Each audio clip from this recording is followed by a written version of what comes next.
Perjanjian Linggarjati merupakan hasil dari Perundingan Linggarjati, diadakan pada 15 November tahun 1946 dan ditandatangani pada tanggal 25 Maret tahun 1947 oleh kedua negara yang terlibat dalam perundingan ini.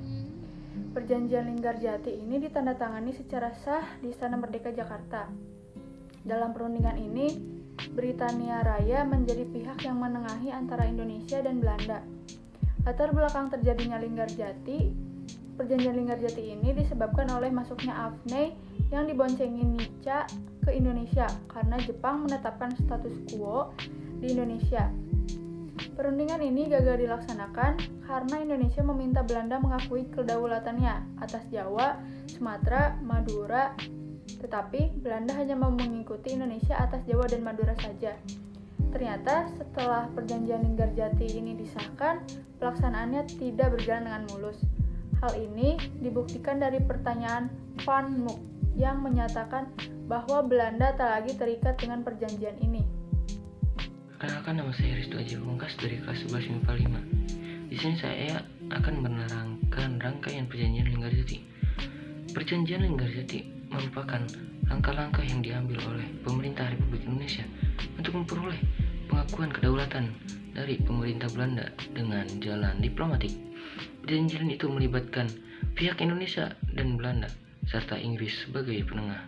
Tokoh-tokoh dari perundingan itu adalah Letnan Jenderal Sir Philip Christison dari negara Inggris, seorang diplomat senior serta mantan duta besar Inggris Uni Soviet yang kemudian diangkat sebagai duta istimewa Inggris untuk Indonesia.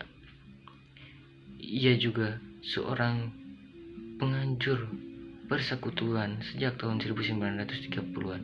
Ia termasuk kelompok pendorong gerakan orang Belanda di tanah jajahan Hindia Belanda. Mereka bertujuan untuk menjadikan Hindia Belanda sebagai tanah air mereka dalam bentuk persemakmuran. Atas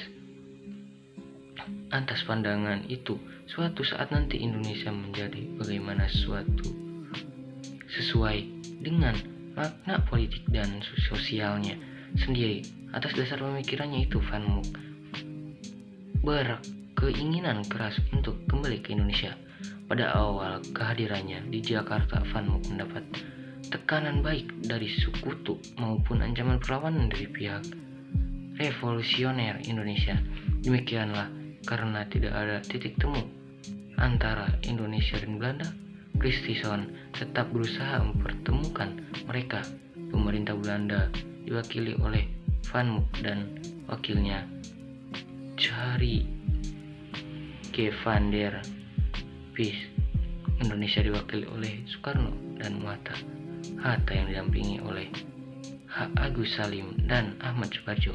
Dalam pertemuan itu tidak ada hasil yang memuaskan bagi pihak Indonesia. Pihak Belanda masih menginginkan kebijakan politiknya yang Di sini saya akan menjelaskan tentang perundingan awal di Jakarta.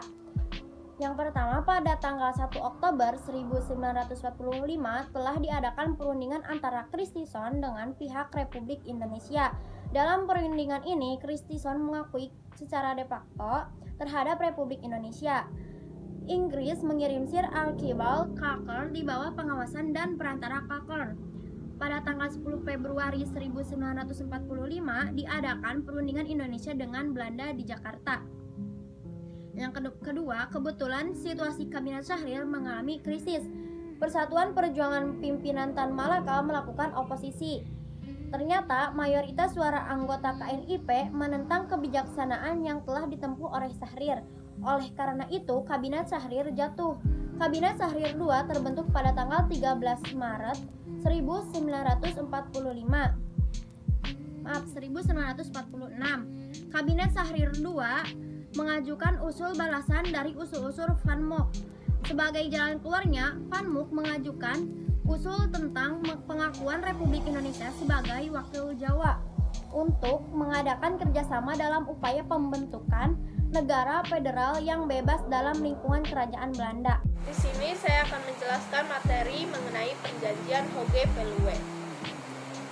perundingan dilanjutkan di negeri Belanda, di kota Hogeveluwe pada bulan April tahun 1946. Pokok pembicaraan dalam perundingan ini adalah memutus pembicaraan yang dilakukan di Jakarta oleh Van Mock dan Syahrir.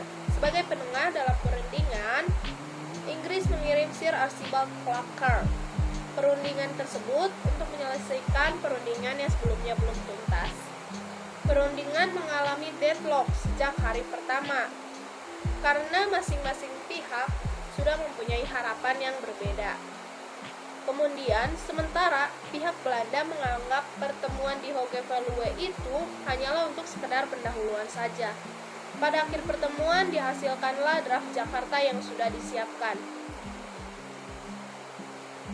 Oleh karena itu, pemerintah Indonesia menolak bentuk perundingan di Hogeveluwe sebagai perjanjian internasional dua negara. Bagi Indonesia, menerima delegasi Republik Indonesia sebagai mitra sejajar berarti menganggap negeri bekas jajahannya sebagai mitra sejajar yang mempunyai kedudukan yang sama di dunia internasional. Sementara itu, Belanda masih belum mengakui Indonesia sebagai negara yang berdaulat. Kemudian, saya juga akan membahas mengenai pelaksanaan perundingan Linggarjati. Pada awal November tahun 1946, perundingan ini dilaksanakan di Indonesia, bertempat di Linggarjati. Delegasi Indonesia dipimpin oleh Sultan Syahrir, anggotanya Mr. Muhammad Roem. Sementara pihak Belanda dipimpin oleh Profesor Heromen. Sebagai penengah dan pemimpin sidang adalah Lord Hillard. Juga ada saksi-saksi yakni Amir Syarifuddin, Dr. Leimena, Dr. Sudarsono, dan Ali Budiarjo. Presiden Soekarno dan Wakil Presiden Muhammad Hatta juga hadir di dalam perundingan Linggarjati ini. Dalam perundingan itu dihasilkan kesepakatan yang terdiri atas 17 pasal. Ketentuan dalam pasalnya misalnya adalah menentukan bahwa RI dan Belanda akan bekerja sama untuk membentuk negara Indonesia Serikat sebagai pengganti Hindia Belanda. Belanda kemudian mengadakan gejatan operasi militer di Jawa dan Sumatera pada 21 Juli pada tahun 1947. Belanda menyebutkan tindakan itu sebagai acti politionel. Artinya, Belanda tidak mengakui kedaulatan Republik Indonesia, seperti yang sudah dinyatakan dalam dokumen Linggarjati. Belanda memberi sandi pada serangan umum itu dengan operasi produk, yaitu operasi yang ditujukan untuk wilayah-wilayah yang dianggap penting secara ekonomi bagi Belanda. Pertama, agar RI dan Belanda segera menghentikan perang dan membentuk negara Indonesia Serikat, seperti yang diamanatkan dalam perjanjian Linggarjati.